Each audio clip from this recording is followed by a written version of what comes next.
الشمسيه دي. بص هنا عشان يبقى سهل الطلوع ساعه الضرب، والرؤيه احسن من هنا برضه.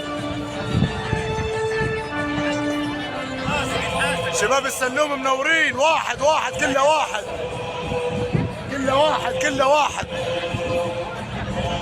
باشمهندس عادل يا جماعه المنسق بتاع حياه كريمه محافظه مطروح، خارج نطاق الخدمه دلوقتي محدش يكلمه.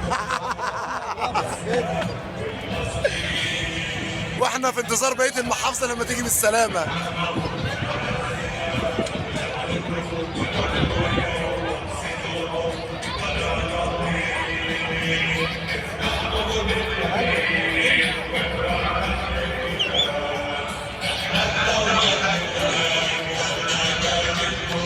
احنا زي ما عودناكم ان احنا مش ثابتين على برنامج معين. احنا النهارده ان شاء الله من محافظة القاهرة، من داخل قلب الحدث، من تحالف الوحدة الوطنية لجميع المؤسسات والأحزاب والجمعيات الخيرية على مستوى الجمهورية تحت رعاية فخامة السيد الرئيس عبد الفتاح السيسي.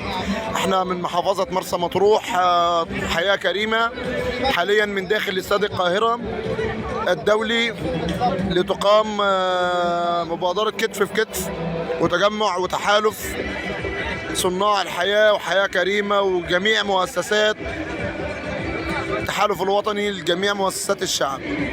من كل مؤسسات الأعمال الخيرية بنحييكم وبشكركم على حسن الاستماع. واحنا من داخل الاستاد، وطبعا في تجمع كثير من الجمهور من كل انحاء الجمهوريه من جميع المحافظات من داخل الاستاد القاهره الدولي. شكرا، واحييكم اخوكم الليمبي مطروح من استاد القاهره الدولي.